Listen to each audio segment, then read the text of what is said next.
Welcome back to the fifth episode of the Second Look Hockey Podcast. I'm David Leo, and I'm joined, as always, with Cristian Ceniti. We're going to start this off like we normally do, Cristian. How was your week, man? It's a good week, dude. Hectic work week, but when I jumped on this call, like 30 seconds before I jumped on this call to talk to you, you and producer Mando, I had the unfortunate um, opportunity to scroll by a post on social media of a dude in Manitoba who had an amputation of his leg, and the doctors removed the wrong leg. I don't know. I just wanted to bring this up because I thought that was the most nightmarish thing that I could see before coming into this pod. Like it was like I had a lucid nightmare, not even asleep. Like I think I just need to not be on social media for the rest of the day. Oh yeah, that's going to be the one to kick you off.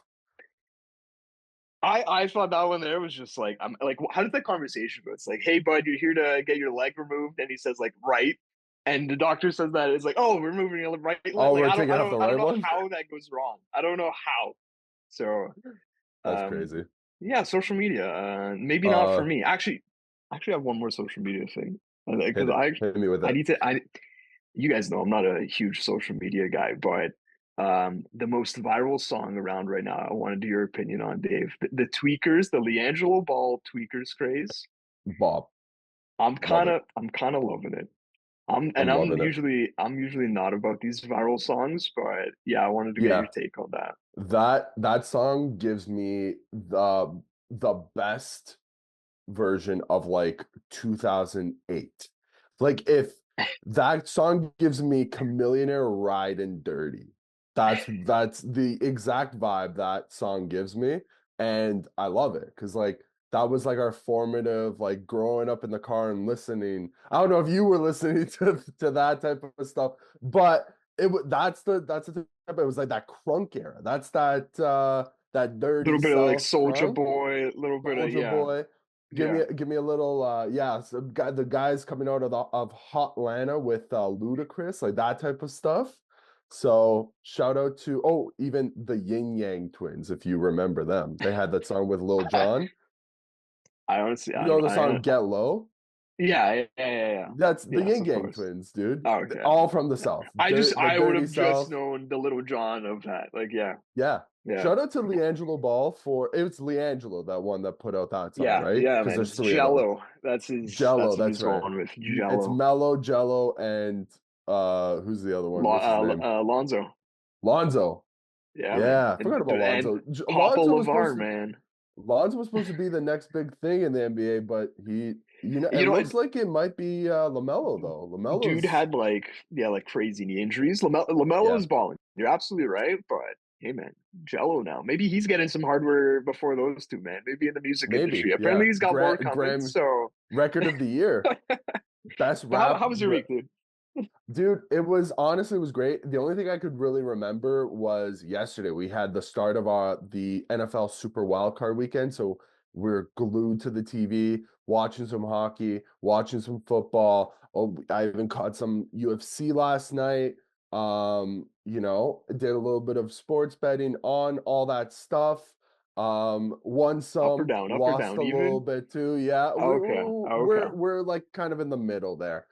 Yeah, it's okay. But yeah, that's honestly that's all I can remember. I worked as well, and it was a little bit of a hectic week at points. Like there was nights where it was a little bit dead, nights when it was really busy, and then nights when it was dead again. So all that to say, I think we should just hop in to our first topic, and this comes courtesy of like yesterday. Like I woke up yesterday and I was almost in shock. So basically the gist of this next segment is that when I woke up yesterday, I saw a video clip and it was passed around on social media yesterday from the Keith and the Jones and Keith show where um, Rich Keefe, who is a sports talk show host in New England from the WEEI network, he went on radio yesterday and he said that David Pastrnak has told the team he doesn't want to be on a line with Brad Marchand. And it may stem from Marchand calling out Pasta for some of his play throughout the year. Pasternak may be your best player, 60 goal scorer, all that stuff, but he's also the main reason why it is a disaster in the locker room. And everybody in Toronto was probably lighting off fireworks like it was Canada Day, hearing that finally the the turmoil bug got into the Bruins locker room.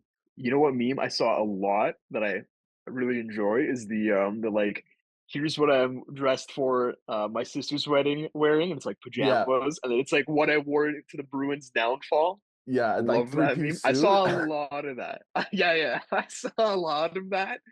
But I mean there's the other half of the story if you wanted to keep going here with what Yeah, we get yeah. after. Yeah. So that came right in the morning. Like legitimately, I woke up for for work. This would have been sorry. This would have been Friday. I keep forgetting that we're recording on Sunday. This would have been Friday. So I woke up Friday morning. I see this. We see this report. It gets passed around. Um, Pasternak comes out the same day and he denies all the rumors. I'm not gonna go through what exactly what he said because then Captain Brad Marchand comes out and he completely dispels all the rumors. And they the Bruins social team, they posted a 3.5 minute long clip on their all their so I don't know if it was all their socials, but it was definitely on Twitter, which is crazy because I don't think I've ever seen a team post that long of a like a post game skate. I know that they'll post like little segments and stuff, but dude, a 3.5 minute long like the Bruins mean business. And so Brad Marchand, he's on camera and he's like, Pasta and I are best friends. We've been incredibly close for a long time. And the only reason why we don't play together is to spread the depth throughout the lineup. There's zero truth to him being a problem in the room. He's one of the most loved guys in the room. There's zero issues in the room at all. And to say that he's at the center of anything is completely fabricated and it's a lie. The guy, this guy, meaning Rich Keefe, has zero merit to anything he's saying.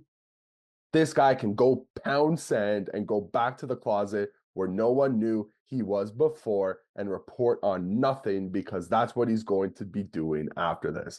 Woo! Oh my God. Woo! Cristian, I just want to ask you, what will you be wearing to the Bruins' downfall?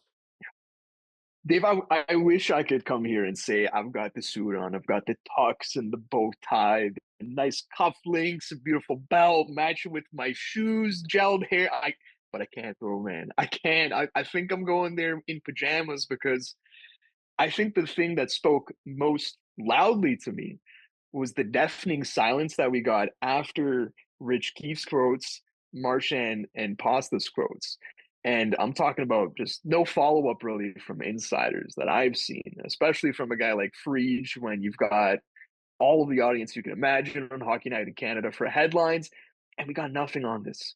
And to me, that spoke loudest that I unfortunately really think this is like if I'm gonna side with Keefe or Marchie and Pasta here, I think Marchie might have it most right here. I really wish there was more to this, and I hate to just like be a party pooper on this one, but yeah, this kind of feels like a guy trying to just get his Boston version of the Pedersen Miller beef. Everything we know about David Pastrnak is that he is not a locker room problem. Like I have never seen an inkling of anything from him that would suggest that. Have we seen him benched by Montgomery last year and then come out and be on fire in the playoffs? Like yes, but we see that with like Nylander, right? Like I'm not really understanding how we were supposed to really take anything from this. Did you get the same vibe, or what were you thinking coming out of this? Yeah, unfortunately, I was kind of feeling the same way. Like,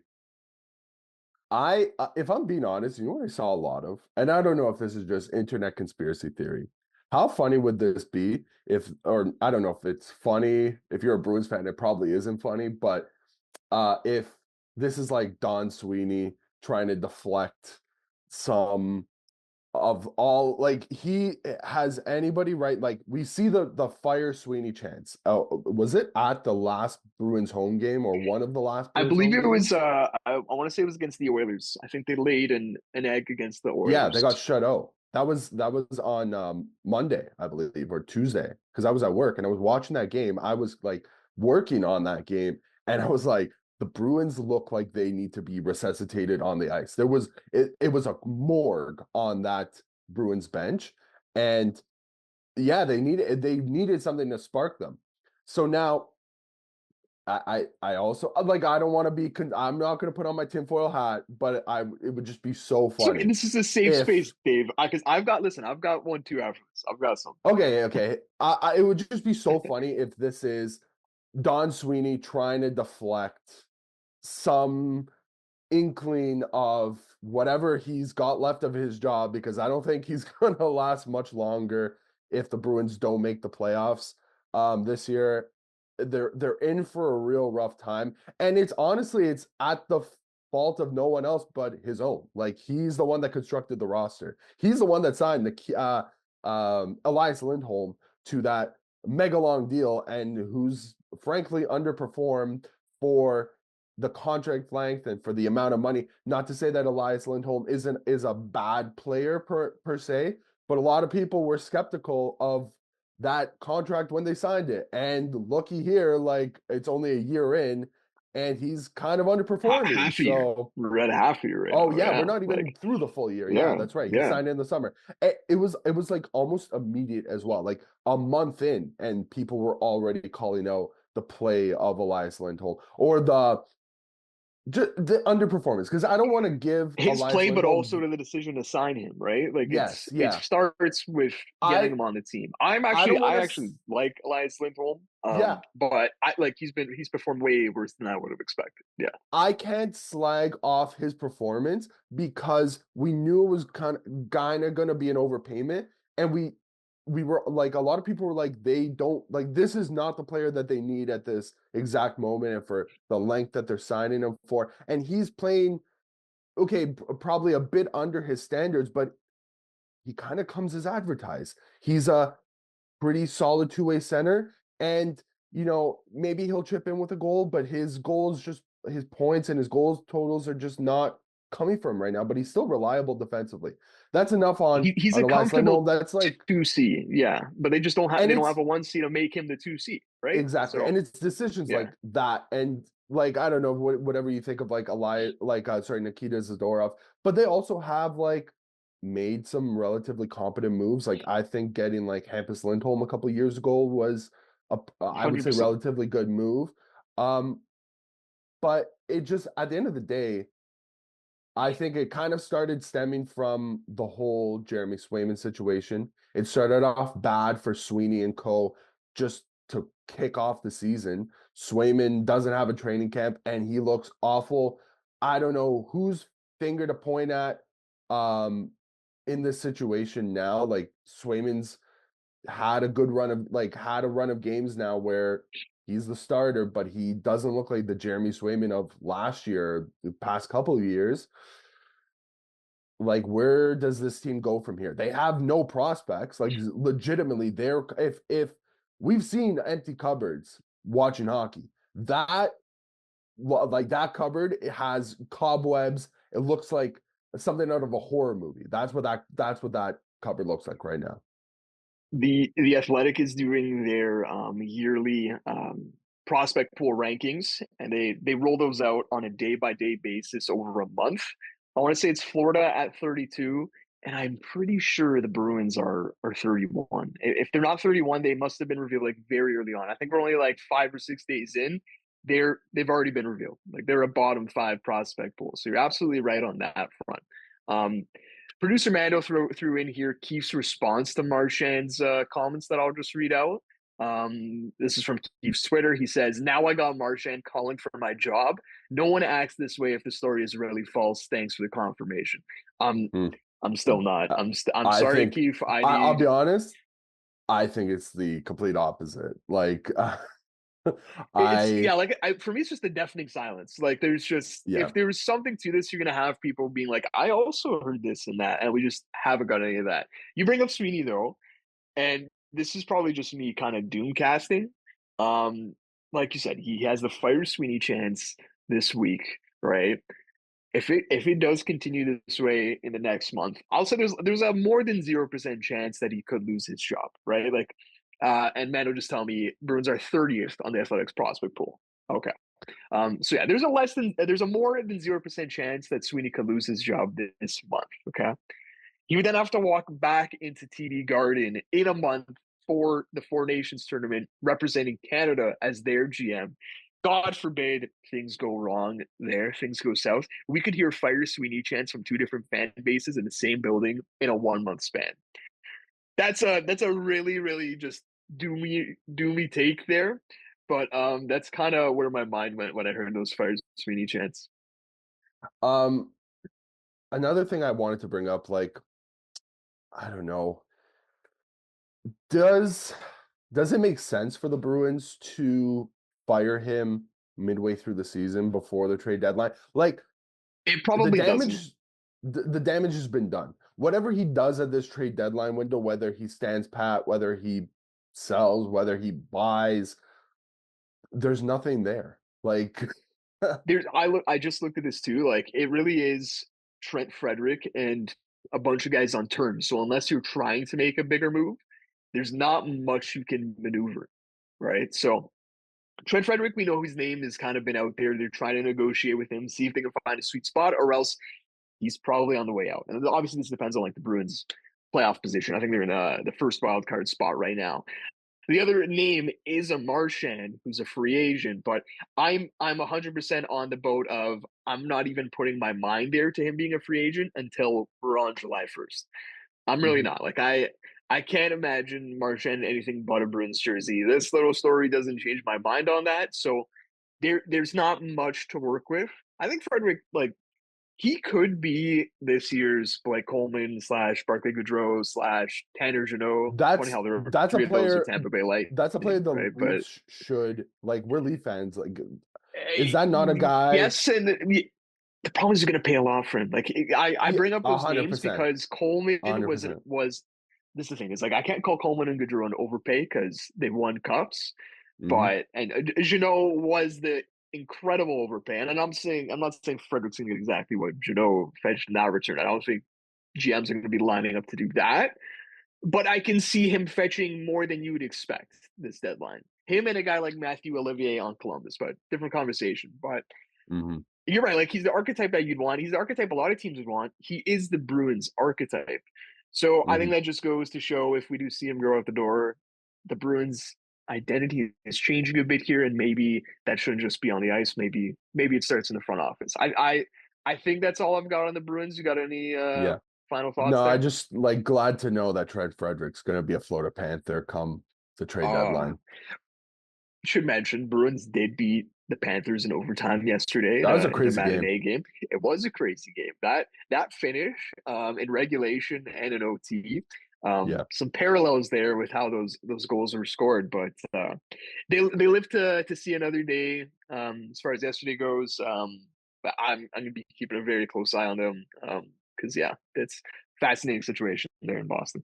I mean, when don't we ever keep an eye on the Bruins? Because You're right. somehow the Bruins, they are like the Undertaker of the NHL. Just when you thought that they're dead and buried in the ground, they rise up with their eyes rolled back and they come back for more. All right.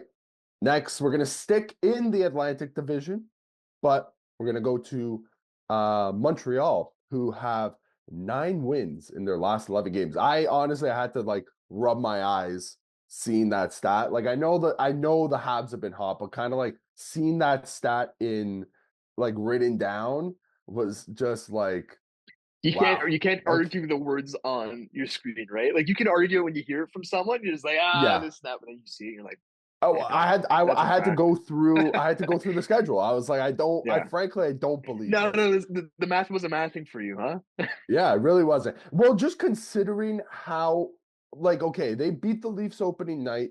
it was a tight 1-0 win for them, but literally directly after that game, they had a month stretch of them looking horror awful. Shout out to Shaq for that word. Yeah. They looked garbage. They looked so bad. But they've seemingly like kind of started, they've been turning it around. It's kind of coincided with the return of Patrick Laine. Have we talked about Patrick Laine's hot stretch on any of the We did shows so when he far? had those kind of the hypocritical comments that I brought up a couple episodes ago, where it was like on one side he's saying just trying to be positive, and then the other one was him kind of poo-pooing on his hat trick performance. So like we've touched on it, but like I do think it's worth bringing back up again. You talk about the how it coincides with Linus' return. I'll give you a perfect coinciding here with Alex Carrier's acquisition. I hate to say told you so, guys, but I think I might have told you so here. Not that you guys disagreed with me or anything, but 11 games played. This is the hot stretch we're talking about. 9 of 11 for the Habs. Carrier's played 11 games as a Hab. He's got 5 assists, playing 20 minutes a night. By all accounts, he's been a positive contribution to that blue line for what the price of I think it was a third and Justin Barron. Like Yeah, it to was not to like always bring nothing. it back to the Leafs, but I mean that's one where it's like I might have wanted that. I might have wanted Yep. that. 3.75 for the next 3 years. He just signed that extension last year when he could have been a free agent. I'll give you some numbers here though related to line aim that I think has a lot to do with his hot stretch. Um, and it's in comparison to one guy who I looked at their stat sheet today and I was like, what the hell? Mando just giving us they won they lost in a shootout yesterday. Okay. All right. They're absolutely hot So point 9 of streak. 12. That's okay. 9 of 12. I'm fine with Yeah, that. I think I checked it. Like they're 7-2-1 in their last then. So absolute heater, obviously. Okay. So the player that stuck out to me here looking at their roster, Jake Evans is having a career year pace wise. I think he's up to 23 points now. I've got way too many 4 tabs open shorthanded here. goals on the year for Jake Evans, by the way. Yeah, I yeah. don't So know. four Actually, he might shorties. have scored. Oh, did he, is it 4 now? Because I He does have four, remember, yeah. yeah, I Oh, remember sorry, that was sorry, the sorry. It's three shorty goals and four shorty points. Yeah, okay. yeah, Okay. Yeah. Jake Evans has been electric. He's been a spark plug for the Habs all yeah. year. He's Four pricing game himself, winners. I think he's pricing himself out of Montreal. Well, here's the thing. So he's got 10 goals, 23 points on the year. His career high is 28. Seventh rounder, as producer Mando's mentioning here. Here's the stat that I'm just like, oh my lord. His shooting percentage is 25.6%. We're halfway through the year. Like that is the absolute definition of not sustainable. And here's where line eight comes in. Jake Evans has 39 shots on the year in 42 games, so he doesn't even average a shot a game. Okay. Patrick Laine has 40 shots in 14 games, and he's Ridiculous. got 9 goals. Like, yeah, like that's just I don't know which one I'm more just impressed by. Like, I think what I'm trying to say here is Jake Evans is on fire. I don't think we should maybe expect this over 82 games. Yeah. Um, that's kind of where I'm at. Yeah, like there's a bunch of guys on here, especially like on this 11 game stretch. Like I'm looking at 4 guys who you're like, these are the streakiest of streaky dudes on Montreal, and their success is going to mean team success. Cole Caulfield, 6 goals, 11 points in the last 11 games. Jake Evans, 5 goals in the last 11 games. Patrick Laine, he's got 3 goals in his last 7 because that's somebody who's played since this hot streak started. And the last name is Emil Heineman. Yes. Yeah. As I sneeze here, Former Emil Heineman Winnipeg is Jets. Former yeah, Winnipeg he Jet. came in. Was that in the Monahan trade? I think it might have been in the Monahan. No, no. What am I saying? No, because No, that was Monahan from went Calgary. to, Who? who did they get Maybe recently producer man will see from? if he can find that one out. But Emil Heineman is third in rookie goal scoring right now, behind Michkov and Celebrini. This is another guy though, where guess his shooting percentage, it's above 20. It's at 21.7. So he's another guy, just over a shot a game.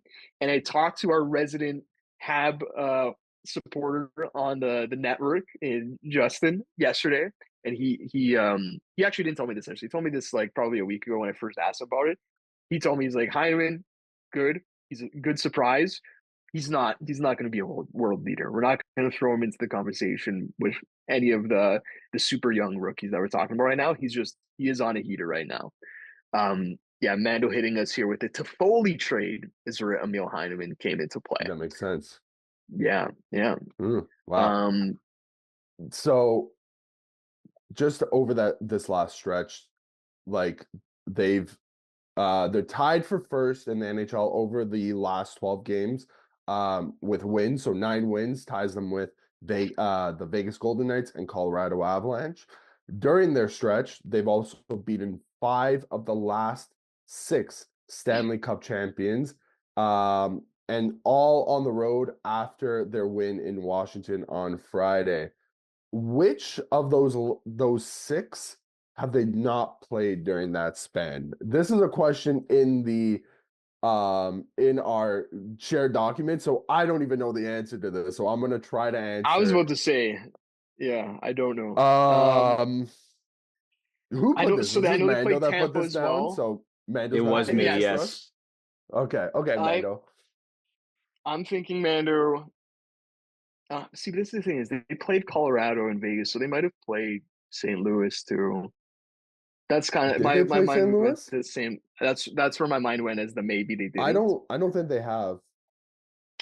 Because Mr. I Mando. could remember I remember the Vegas game, I remember the Colorado game. They played Tampa recently too, so that takes out 2 years as well. So if you're going to go back that Yeah, far, they played Florida this past week. yeah. It's gotta be St. Louis. It's gotta Dave's be. I'm going to cooking. say Dave's St. cooking. It's the Louis. Blues. It Yeah. is the Blues. Shout out to Okay, Christian. okay. He led us down the No, no, path. team effort there. Team effort Let us there. down the Hell yeah. path. Just bring Yeah, in the that checks camel to out. drink water, baby. That checks out. Um, Yeah. So I also saw this here. This is another trend, Rose. Like, Justin's gonna come after me here that I'm just shutting down the Habs on their hot streak. But I'll end this optimistically. But before we get there, once again, just looking at this stat page. So this isn't the eye test. This is just a looking at production. I feel like they've gotten a rejuvenation out of 3 vets who've had a rough time in the past couple years.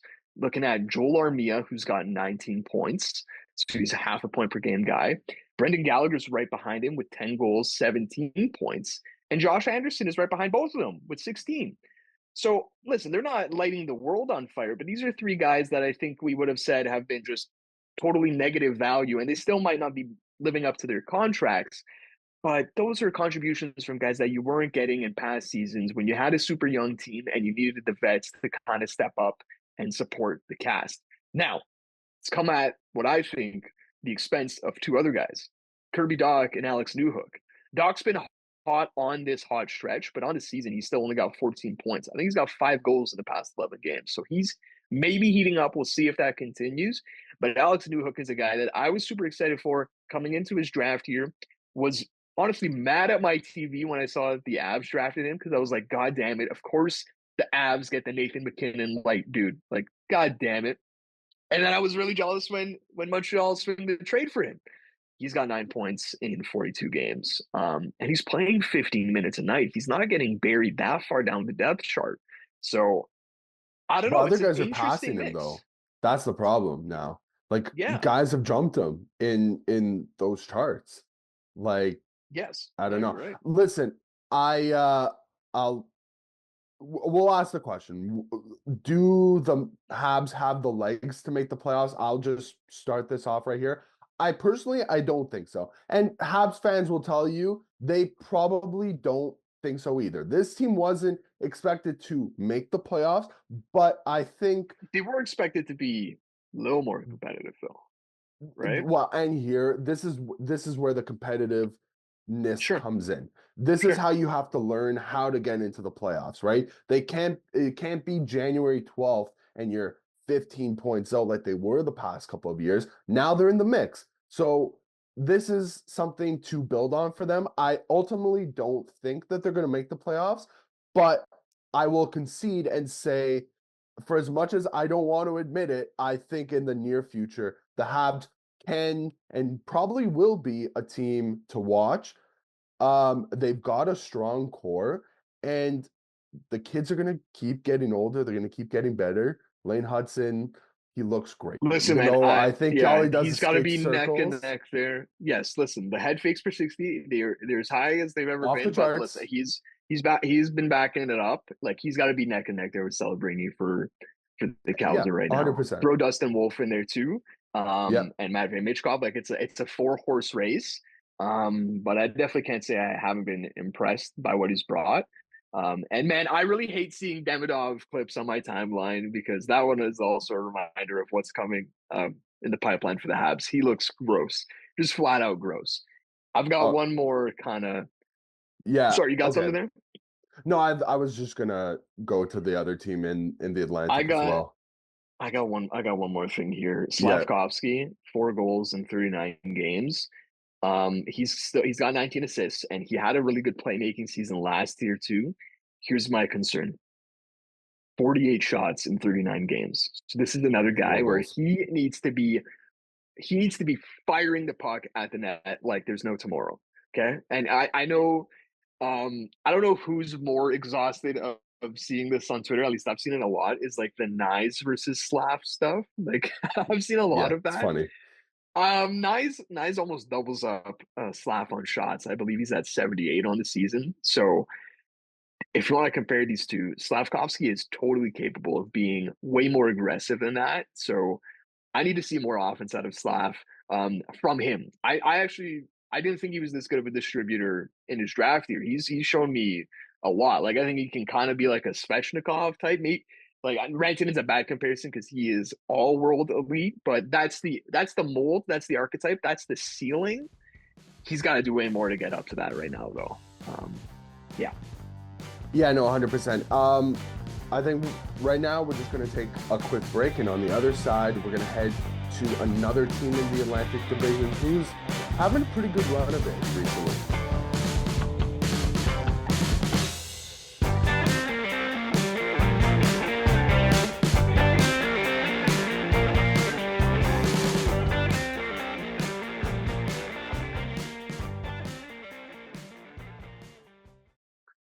And we are back. I promised you guys before the break that we're going to stay in the division, and I'm going to keep that promise.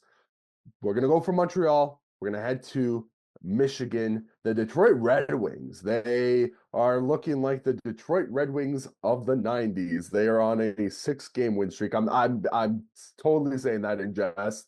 But they're on a 6-game win streak now. They've so since they made the coaching change with Tom McClellan coming in for Derek Lalonde. They are 6-1. Cristian, can you do you know who that one loss is against? I think it might be team that was blue and white. Might have played last night and didn't look as good as they looked in the game they played Detroit. Yep, you're right. It So was the yeah. Tampa Bay Lightning. Oh No, I'm yeah, joking. yeah, It was the Leafs. yeah. Yeah, so and that was Todd McClellan's first game. It was he was hired on Boxing Day if this past year, I guess 2024 Boxing Day, just recently, a couple weeks ago.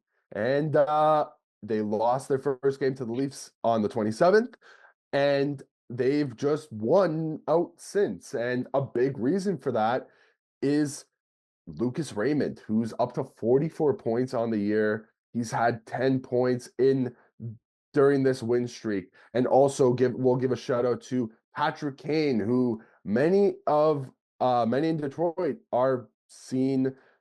He's kind of got that Showtime Patrick Kane vibe kind of coming back. He had that vibe last year, but to begin the year, I'll give you a quick little stat. I'll give you a stat split here. He started off the year with under 29 games under Derek Lalonde. He had 5 goals and 14 points. During the 6-game win streak, though, Patty Kane's got 4 goals and 11 points in that time span. So it looks like a completely different Patrick Kane, and it looks like a completely different team right now, right? They've got a lot of scoring from Alex DeBrincat, who and their captain, Dylan Larkin, who I shamelessly traded away at the beginning of this year. Don't think I really got the most fair deal from that. He's kind of laughed in my face since, but that's neither here nor there. Christian, what do we think of the Detroit Red Wings right now? You had a couple names there, and I'm thinking to myself of the parallels between Detroit and Montreal. Like you have your DeBrincat, who's your Cole Caulfield. You got your Hmm. Dylan Larkin, who I'd say is your Nick Suzuki, obviously like farther down the line.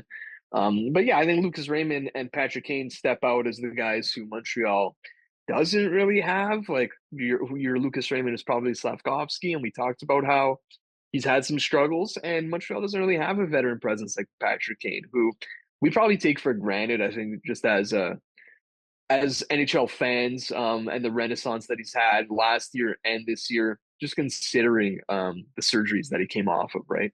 Like we talked about how unlikely it would have been for him to just get back to the NHL, let alone do what he's doing production wise. So all that to say, there's some nice signs here.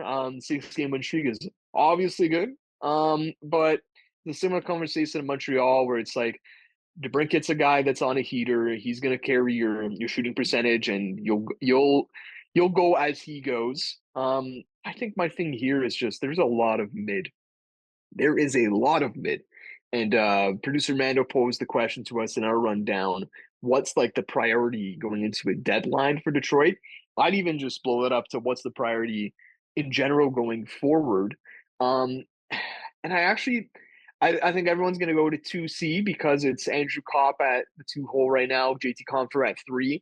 They kind of are very similar players who they're probably more like 2.5s, right? So it's not ideal. You got 2.5s. But I actually think you can get by with that more than you can get by with their blue line right now. Like Moritz Seider, Hmm. lock him in. There's your number one. Simon Edvinsson looks really good. He might be your number two. Ben Sherrod, I that's Oh, he's still geez. anchoring the first pair, and it's just like you don't want that. And Albert Johansson, I might as well have learned this guy's name today. I don't have anything for you on Albert Johansson, who's currently occupying their 4 spot in their top 4. They need another defenseman there. They might Hmm. have one on the way. They might have an Axel Sandin Pelika next year. They might need someone else. They might need Funny. another just calming presence there. It's so funny how we're only 12 months removed from Detroit Red Wings fans saying that Justin Hall was going to be in that top 4 spot, but he's not I there. I don't see. Okay, I don't. He was playing Maybe in I'm that top misremembering. four spot I think that's more when of a Steve Eisenman was saying that. Like I actually think I feel like Red Wings fans they're smart enough to know that they weren't getting who knows what Justin Hall. It's more like Stevie Y has hired like signed all these guys that we've mentioned here: the Cops, the Comfers, the Sherratts, and the Justin Halls, the Jeff Petrie who's injured. yeah, There's just so much mid, and I a lot of like mid. A lots of lot of mid, slow mid lots of too. mid. Like Jeff Yes, Petrie and Ben yes. Sherratt, like you said, like anchoring that first pair, like quite literally. Yeah. Like I don't mean, yeah, not in he the good sinks through sense. the ice. That's how Yeah. much of an Yeah. anchor he is. I will give you this though on Andrew Kopp. I don't know if you saw this. He is third on Red Wings right now with 14 points at 5-on-5. There's only 2 players ahead of Nice. him, and it's the obvious ones. It's Lucas Raymond and Alex DeBrincat, but he's I got actually more wouldn't points have than guessed DeBrincat. I would have guessed Larkin. I thought DeBrincat was probably doing his Larkin. damage at power play. Larkin has 13 points, 5-on-5. Okay. Okay. DeBrincat has 15, and then Kopp is right in the middle of those two at 14, and fifth on that list is Patrick Kane. So Patrick Kane, power play merchant. But we always kind of knew that, and like I hate calling people power play merchants because like that's a big part of the game. So if you're not a power play merchant and you're a big star like that, it's like, what are you doing? Just look at the Leafs right now. Like they're going through a pretty So rough stretch on their power play. I would love to have a power play merchant currently because it means that our power play is playing up to standard. But we won't talk about the Leafs anymore because the Red Wings fans won't want to hear it. They currently have $3.9 million in cap space. Who do you think, Christian, what can they do to upgrade this team at the deadline specifically because I don't think we should push this forward going into next summer because the cap's obviously going to have a major bump, and they're already probably planning ahead for that time. But what can they do in the current time to kind of help facilitate themselves going forward? I'm kind of gonna punt on this question here. I think it is like I said, like you need a defender. Can I Hmm. name you the defender that they should get? Honestly, I think this might be a down year for like trade deadline defenseman acquisitions. I'm trying to get here the like the trade board The top coming into ones. this, and There's a like lot of yeah, forwards like on this list this year. There there really is. are. There's okay. I've got it here. This is from. I want to make sure I got one too out of date. This is from January 8th. This might be the most up to date we've got. You've got like Provorov here at 3. After that, it's a Yeah. Marcus If that's your Patterson, if David that's your best Savard. one, that's a tough one. Like, yeah, Provorov is not what Detroit needs. They need more of like the like Marcus Patterson is actually a that one actually makes sense. Um, but here's the thing. This is my opinion is they should be prioritizing the defenseman. What we've heard is that they're actually more inclined to be in the Dylan Cousins sweepstakes. That's what like Free just said on 32 Mm. Thoughts a lot more, is that's where they're Weren't leaning. weren't they also inquiring about JT Miller and or Patterson? They would make sense for both. Yeah, I know that like I'm not gonna inquiring is like just talking. Like they're like doing just their due diligence. But no, like I yeah. think legitimately it would make sense. I think they were interested in Stamkos because of the Yzerman connection in the off season. Like, don't get me wrong, they could definitely benefit from a 2C, but I'm seeing more of the hole there on the blue line. Um, I'm trying to think of like what the price is you pay for Dylan Cousins if it's not a um Sandy Pellica or a Edmondson, because I'm assuming those are untouchables. Like, are you doing Marco Casper, who's currently in their on their top line right now? I think, um, like that might be the price. I don't mind the fit. I really just think right now it's like before the Red Wings should be looking to add. I think they just have more like roster surgery to perform with these mid contracts than I do think like getting these high names. Like I'd rather them just keep stockpiling and save their bullet for like next year's deadline. I don't know. That's kind of where I'm at there. I got one last question for you, unless you have something else to add on the Red Wings side. Um, just putting these two teams against each other here, Montreal and Detroit in the standings, they're very close to each other. In this kind of the mid off for the wild card spots. Montreal is at 44 points in 42 games. Detroit is at 42 points in 41. So game in hand, they could actually have identical point totals after the Red Wings play that game in hand. Who do you think is the more likely team to nab a spot? Maybe it's neither of them. But who do Yeah. you think, and who would you rather, as like from the Toronto perspective? You got two teams in our division. It probably is Montreal, but that you wouldn't want to see. But like, who do you think actually has the better shot here? I think it really just comes down to goaltending between the two. Like Sam Montembeault, great, Jacob um, Dobesh, and Jacob Dobesh against Cam Talbot and 956 Billy. save percentage. It's like if he's healthy, it's Alex Lyon, but right now backing up Cam Talbot is Billy Husso, who's been genuinely awful, except playing against the Leafs, where he got his first win of the year, obviously. Um, I don't know, like who do you want there? You probably take Sam Montembeault over Cam Talbot personally, I I think. think Montembeault was just back up to 900. I think Talbot's probably above him save percentage wise, but like I think you nailed it. Like it's really just like it's nice to see like what these guys are doing skater wise, but like Yeah, goaltending is probably going to be the biggest factor here, that right? is, yeah, it's, I Yeah. mean, and And also both in the and both of these teams Atlantic, are biding times. Like they're not about to go out and get a goalie at the deadline. Like we didn't even mention those because Detroit has Trey Augustine and Sebastian Cossa yep, on the way, and Montreal has Cam Fowler. So it's like you're yep. not you're not doing Jacob anything in your goal. So sorry, yeah, Jacob Fowler, not Cam Fowler. can played Uh, over 1,000. Shout out to yeah, him. and not definitely not a goalie. But Yeah, yeah, so definitely not. like you're not Definitely not.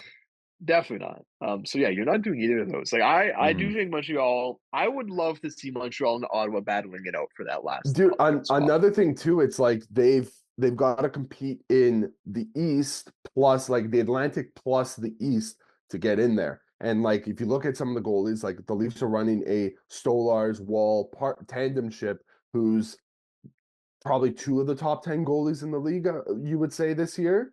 Then in Boston, you still have Jeremy. Like I know Jeremy Swayman's been awful, but like it's still Jeremy Swayman. Like we know what Yeah. he can do. You have Andre Vasilevsky in Bobrovsky, Tampa. You have Vasilevsky. Yeah. Bobrovsky. Yep. Like the rest of that, like then it's those two, and then UPL and Buffalo. You know what I mean? And then in the Metro, it's a tandem of Logan Thompson and Yeah. Charlie Lindgren, Kochetkov. Like I don't know. I don't see. Like, is that where? Like who does like Columbus right now is running with who? There's Lickens Oh, it's and like Jack Greaves and is it yeah, like Merzlikins? I for as good as they've been, and like they deserve more time to be talked about, not this episode, but in general, Mhm. I couldn't tell you who's holding water there enough for them right now. I know Jack Yeah, Greaves was there because I like yeah, I was saw gonna him on bet one of on. the Yeah, I saw him on one of the things, and I was like, I don't know if I want to bet on. I think he ended up winning the game, so good for him. But it's like it's Jack Greaves, like yeah, you know yeah. that. I don't know. I don't want to be So unfair. Like, is that level? Is it? yeah, Both of these teams at that level where it's like Merzlikins, who's fine, he's passable, and yeah, like Jack Greaves? I don't yeah. know, but And yeah, it's Montreal not and great yeah, either. Columbus is ahead of both of them. Like I think it's yeah. Well, we can kick this conversation down the road, but Yeah. I am I very interested in the Eastern mid-off race. this this is like this will be the start of those two heading into March. Like we have 2 months now. I Yeah, think trade deadline is like legitimately 2 months away, like March 12th, along those lines. If Mando, if you could find that, that'd be awesome. And but like we'll see in February, and one of these two teams are also now on a yeah. 7 game losing streak. What how The this is conversation's going to already change. solved at that point. Yeah. Yeah. Okay. So yeah, that's fine. We could just move forward. Good for them having good runs of it. They're keeping it competitive at least, but we'll see now heading forward in the next week. Um March 7th Friday, March deadline. 7th. Okay. All right. So we're just under 2 months away. Out west, Frank Vetrano, he signed a 3-year, $18 million contract extension with the Anaheim Ducks, and some of his money was going to be coming in deferred payments. $9 million to be exact was going to come to him in 10 $900,000 increments starting in Starting in 25, 2035. 35. Yeah, that's a Wow. my 2035. Did I say God, 25? that's a while ago. No, 10 I years from said that. now. Yeah, it's crazy. Like we're talking about 20 years that this deal is kind of spread out over. Yeah, this is an interesting one for Anaheim. I mean, 4.57 instead of 6 mil on your cap books is definitely a good deal. And I think that's got to tell you if you're a Ducks fan that they want to at least make good on that window as far as that cap space is concerned. Like a cap space is always good, but when you're a rebuilding team, whether you're at the floor or the ceiling doesn't matter as much as obviously when you're in your contention window. So just on the Anaheim side of things, like it's a good deal for them. Um, I can't get too much into like the taxation of all of it. That is not my expertise. I like the numbers inside hockey. Once we're getting into taxes, no, I don't know. Accounting, not as much my thing, but yeah, like my takeaway from this is teams really got to make advantage of this opportunity they have to use the deferrals to their advantage. Like this is kind of, I think what I had heard on 32 Thoughts is this is almost a case of language being left over in CBAs that has allowed teams to kind of use this. And why it's so incredible is because yeah, that cap hit 6 mil and 4.5 is a huge difference. It really is in the grand scheme of things. If you could take 1.5 million off of Mitch Marner's current deal, the optics around that are a lot different, right? Now, So I don't know if do you have any thoughts like going forward now, what a deal like this could mean for the NHL as a whole? If I'm a contending team, I am trying to take advantage of this as soon as possible because once again, on 32 Thoughts, Freach let it be known that he thinks the NHL isn't so fond of this. And he doesn't see it lasting long. By the time we get to the next CBA, this might not be a thing. It might be outlawed. If you're a contending team, you should be making full use of this as far as your financial capabilities allow. If you've got buy-in from your owners, who I guess in the Leafs case, same owners as the Jays now, at least majority owners, and we know that obviously the Jays were in those Shohei sweepstakes, would be maybe talking deferrals if you're doing that type of deal. Hopefully, and we saw with McCabe as well. There is deferrals in McCabe's extension that he signed, but you've got some extensions coming up here with some key guys, a Mitch Marner, a John Tavares. Take advantage of this opportunity. And I'm very surprised that like a Kyle Dubas didn't unearth kind of this wrinkle in his time here. Maybe I'm misinterpreting. Maybe this is now something that I came in from don't the last even, CBA. I yeah, don't know. I don't even think because like the MLB just like that was just Yes, something you're that right. happened this past off Yeah, season or the yeah. last off season there. Like I don't But think it's like if you're going to anybody think of a in team to figure it out, it's the Leafs, right? Like you'd think that they would be yeah, first on the scene for this, and I it's been also feel like Carolina, I don't feel like right? that was really an option beforehand. Like, I you know what I like mean? I yeah, I don't want to get too far down because I don't know if this was an on the table thing or not, Yeah, but yeah, how 100%. much would that change the optics of a Leafs team if you're kicking millions of dollars into 2030 and 2040, allowing you to do other things? Now, it's worth saying once the Leafs would do that, I think you'd have other teams follow, and that's what we might be seeing this year. So it's not like it's some special advantage to the Leafs, but yeah, this is something in the cupboard that I think contending teams especially should be using as far as it's allowed because it might not be very soon, right? That's kind of my Well, main takeaway from this. yeah, I can't wait to see Mitch Marner making his, 2 million a year yeah, and in 50 million. 2050. Yeah, Yeah. 2050, Mitch Marner will still be receiving. Well, actually, you know what? Come to think of it, um, I think a big reason why many teams just haven't done this so far is, do you know about the story of Bobby Bonilla?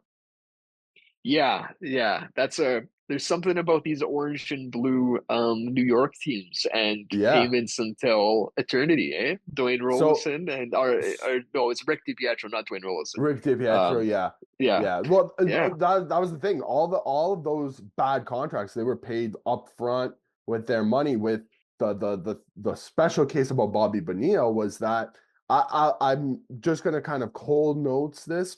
Bobby Bonilla was a great baseball player, and then he turned into a very, very bad baseball player, almost immediately signing a large contract with the Mets. But there was a stipulation in his contract where instead of taking all of his money up front, he had a portion of it. I can't remember exactly how much of it was, that would come to him 10 years after he was retired from the league. That's when the contract would kick in and the money was deferred to. And every July 1st, because that is, Just a was it? reset of the No, it can't. calendar. No, No, it's it not can't July be 1st. It's July not. 1st. No. But anyways, Or maybe whenever it like the was, off season you MLB know is what it July was 1st. actually? It was January 1st because it's Oh, the okay. start of the new year. That's right. So every Happy January New Year, 1st, happy Bobby Bonilla Day. happy Bobby Bonilla Day. And Bobby Yeah. Bonilla Day was because Bobby Bonilla would get $1 million, $1 million check just paid out like that on January 1st. Like imagine Not that. bad, Bobby. You Listen, wake man. up New Year's Day and $1 million check is at your he door. might That he sounds might like have a turned great into a time. pumpkin on the field, but I mean, in the spreadsheets, this guy's in the goat conversation, is what I'm hearing here, right? Well, Like it depends on what side of the spreadsheet you're sitting on because I don't maybe, think yeah, maybe if the you're not Mets in the owners really sabermetrics like that. department, yeah, Yeah, no, yeah. yeah. I mean, Um, listen, I there's lots of meme potential here. Like God forbid the Leafs 100%. do this, and then Mitch Marner's Like, going to be getting his Bobby. If we have Mitch Marner Day every January 1st, he's getting 1 million, and there's no payoff in terms of a Stanley Cup.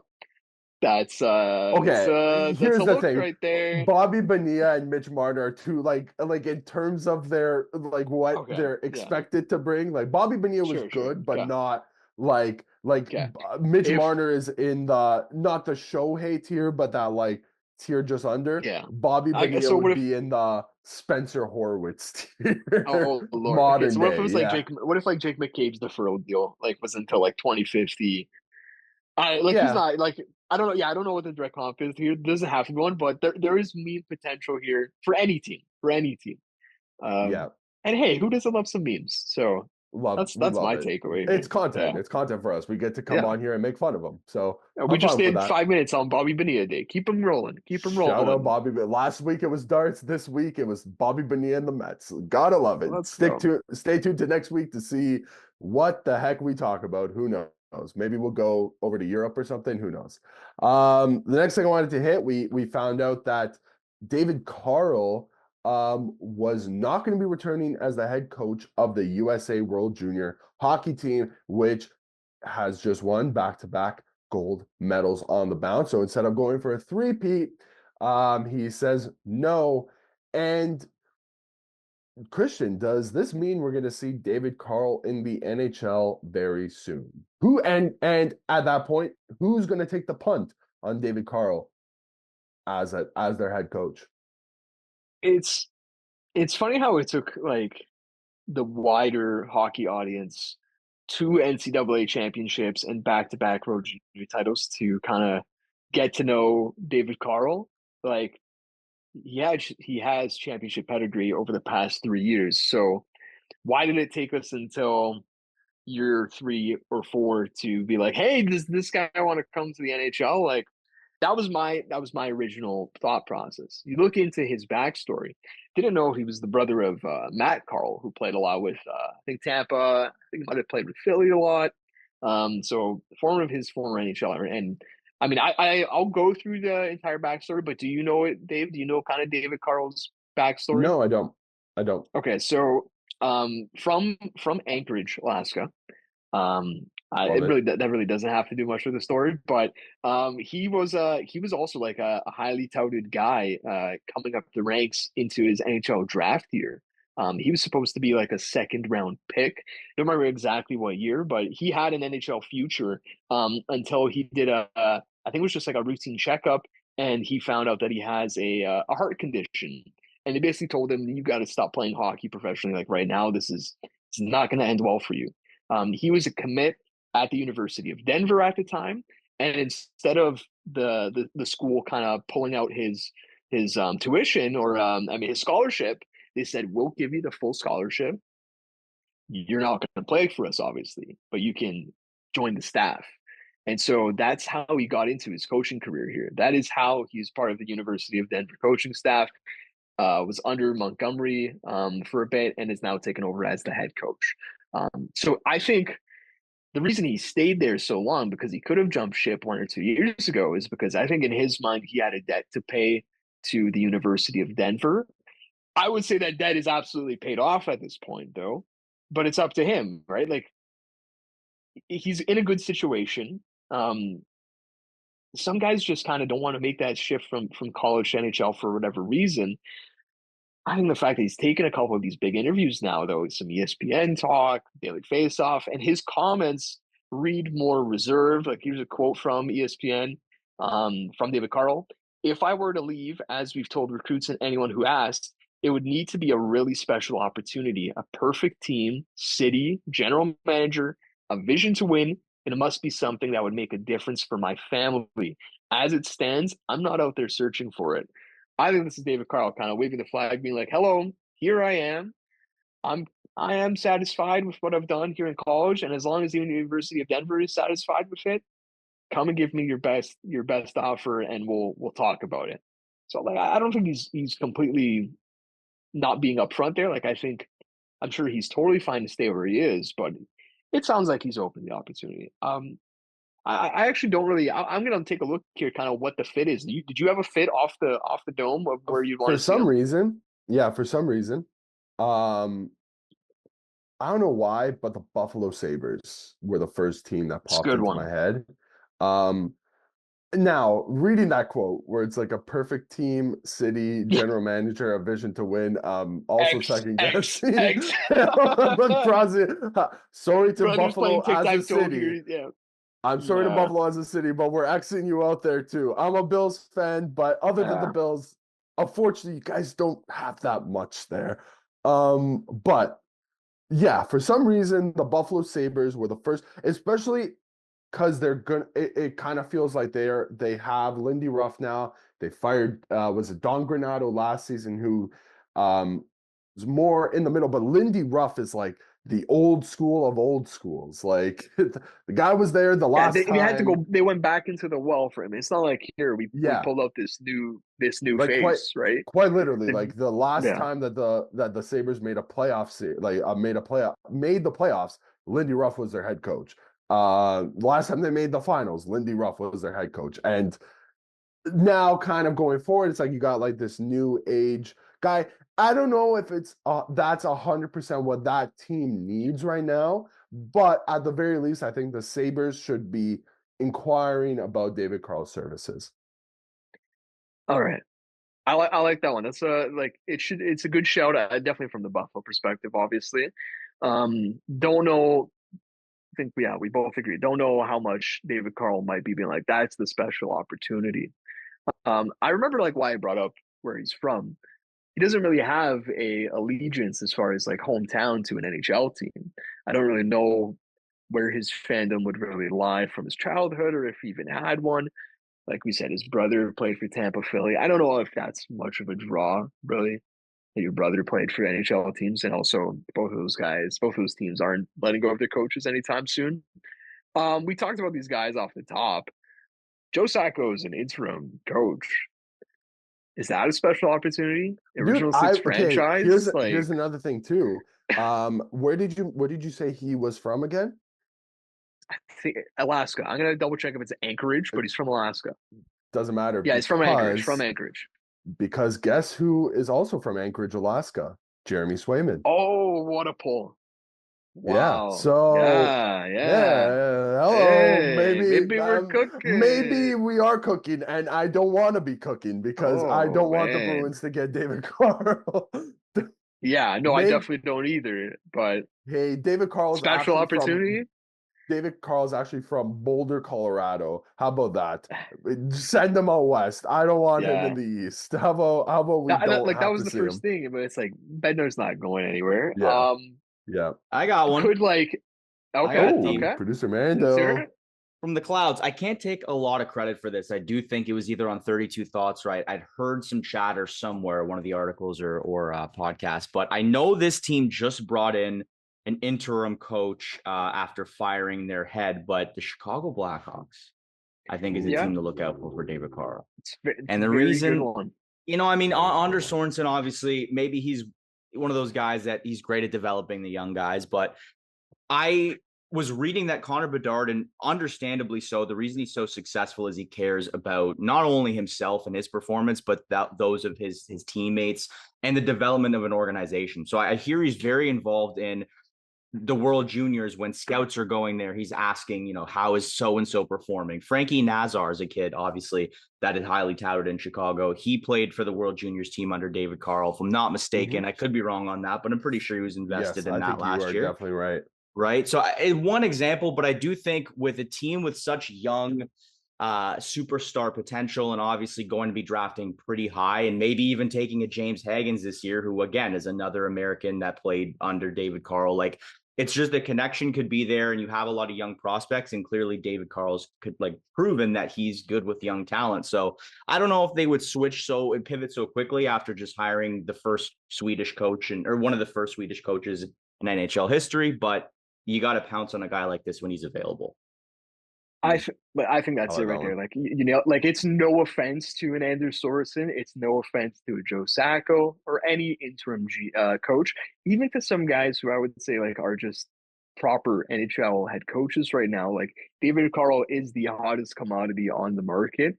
This is kind of a take no offense. This guy's just he's legit, right? So I don't think it would be a black mark on Sorensen's resume. That's a really good shout. The Bedard stuff is very interesting. I remember hearing that too from Frege. Yeah, like that one makes a lot of sense. So still original six franchise. Working with Bedard, forget about all the other prospects. That's definitely qualifies as special opportunity, right? That's a good shout. So you got Boston and Chicago. Those are some juicy options for David Carle there. You got anything else, or either of you guys? Or because I don't have another one off the dome here. All good. No. Yeah, it's tough to top those two. Like those are really I'll throw this one out here, but it's probably like this is another outside looking in one. They've got a coach, but there's been rumblings there before, like maybe a Pittsburgh. If Mike Sullivan, if the Pittsburgh Penguins don't make the playoffs again, maybe a Pittsburgh. You want to talk about ushering in a new generation after Crosby? Maybe there's that. But if I'm looking at it from David Carle's perspective, that's at the bottom of the totem pole of the three teams we named. Maybe they're not connected with Boston, but the Chicago one is the most intriguing. Without a doubt. Yeah.